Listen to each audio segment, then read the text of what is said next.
ताली बजाने से भी फायदा है। क्या फायदा है? एक तो बुद्धि तेज हो जाती है, बुद्धि, लेकिन एक दिन बजाने से कुछ नहीं होगा, रोज बजाना पड़ेगा।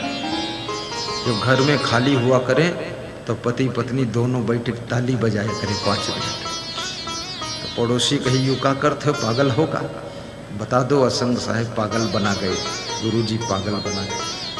ताली, ताली कब बजती है? जब आपको बहुत आनंद आता तभी ताली बजती है।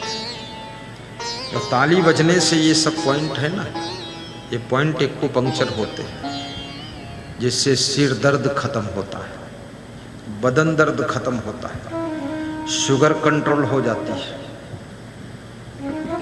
लीवर डैमेज हो रहा वो स्ट्रांग हो जाता है, किडनी कंप्लीट होती है,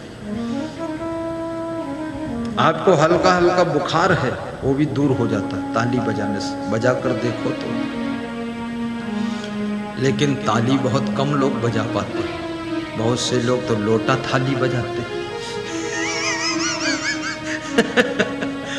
बहुत गुस्सा है अंदर। ताली बजाइए। कैसे बजाओगे ताली? और हंसना भी जरूरी है। ताली बजाने से नींद भी अच्छी आती है, आप सोएंगे अच्छा। और हंसने से बुद्धि बढ़ती है।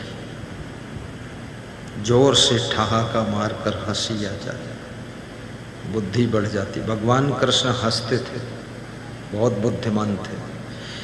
मुस्कुराने से, खुश रहने से भी बुद्धि बढ़ती है। दुखी रहने से बुद्धि घटती है, चिंता करने से बुद्धि घटती है, अधिक भोजन खाने से बुद्धि घटती है, खाम खा सोचने से बुद्धि घटती है, क्रोध करने से बुद्धि घटती है, नाराज रहने से बुद्धि घटती है, खुश रहने से बुद्धि बढ़ती है, और गहरी नींद सोने से बुद्धि बढ़ती है। गहरी नींद सोया करो।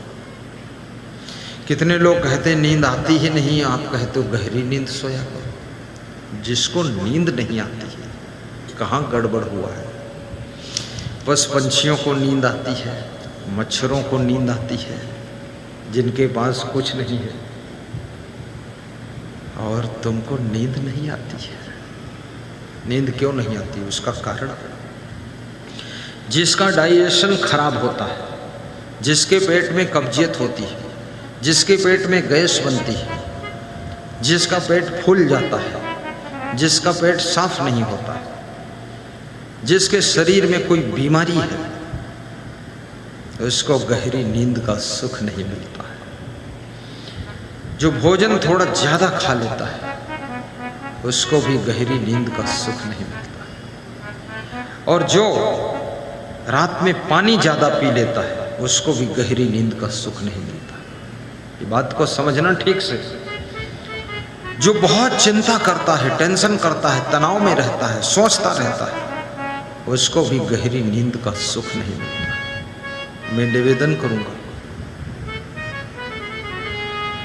शाम का भोजन कहते हैं भिखारियों जैसा खाना चाहिए, सुबह का नाश्ता राजकुमारों जैसा लेना चाहिए, दोपहर का भोजन राजा महाराजा जैसा खाना चाहिए, और शाम का भोजन भिखारियों जैसे हल्का फुल्का खाना चाहिए। थोड़ा सा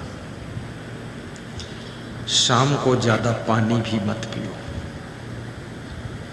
और दिन भर में इतना पानी पियो, कम से कम 2.5 से 3 लीटर तक यूरिन होना चाहिए। 2.5 से 3 लीटर। कितने लोग यूरिन के डर से पानी नहीं पीते। कौन झंझट में पड़े पानी पिए फिर यूरिन जाए। बड़े होशियार, दूर ही से समाधान कर दिया, लेकिन इससे आपकी किडनी खराब हो जाएगी। किडनी फिल्टर का काम करती है। जोर से ठहाका मारकर हंसने से गहरी नींद का भी सुख मिलता है। पति पत्नी हंसने से परिवार में समाधान भी मिलता है। बाप बेटे साथ साथ हंसने से परिवार में संगठन मजबूत होता है। माँ बेटी साथ साथ हंसने से प्रेम बढ़ता है। गैरों के साथ में हंसना आसान है, अपनों के साथ में मुस्कुराना भी बहुत कठिन होता है। एक नवयुवक का विवाह हुआ तो उस नवयुवक ने अपनी पत्नी का नाम रखा चंद्रमुखी। क्या नाम रखा? चंद्रमुखी। पति लोग अलग से भी नाम रख लेते हैं अपनी वाइफ का, चंद्रमुखी। और तो पत्नी ने अपने पति का नाम रखा प्राणनाथ। क्या नाम? प्राणनाथ। पति भी खुश हो गया, मैं इसके प्राणों का नाथ हूं, जब चाहूंगा नाथ खींच दूंगा तो प्राण खींच जाएंगे। पति खुश हो गया। लेकिन 2-3 साल बाद जब 2-3 बच्चे हुए, जिम्मेदारी बढ़ी, प्रेम कम होने लगा। पत्नी को भी गुस्सा आ जाती थी कभी कभी। तो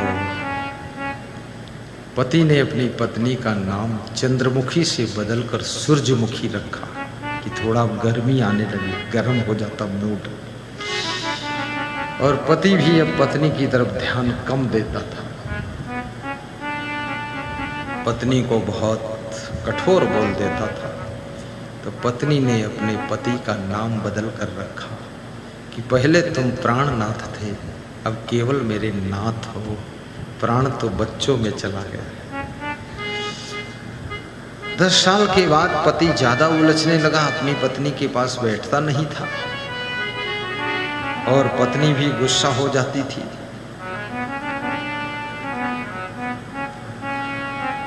तो पति ने अपनी पत्नी का नाम सूरजमुखी से भी बदलकर ज्वालामुखी रख दिया कि अब तुम ज्वालामुखी हो, सब भट्ठी जल रही है।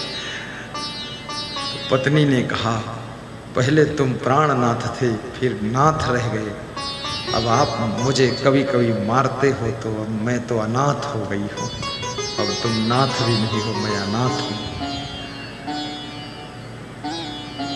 प्रेम का मैटर ऐसा है, अगर सावधान न रहो तो प्रेम धीरे धीरे धीरे धीरे कमजोर हो जाता है और कमजोर होकर के खत्म भी हो जाता है।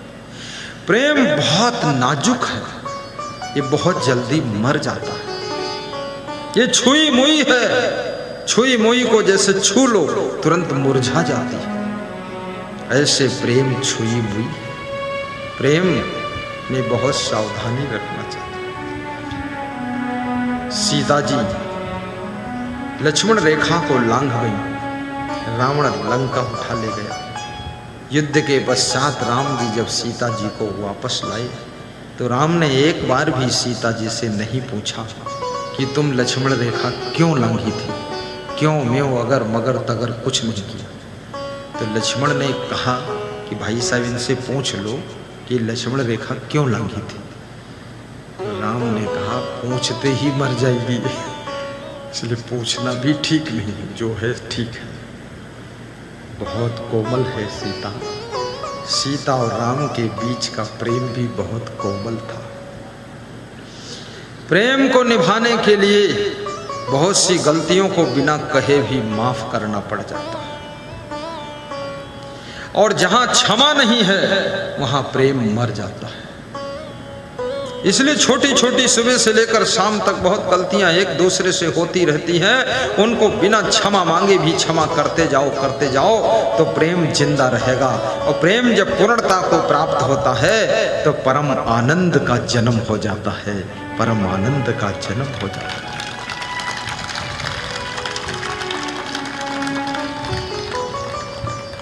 छोटी छोटी गलतियां होना तो स्वाभाविक है,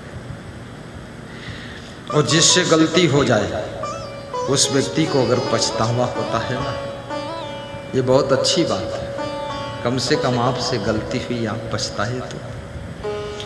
कितने लोग गलती करने के बाद रोते भी हैं, रोने लग जाते हैं।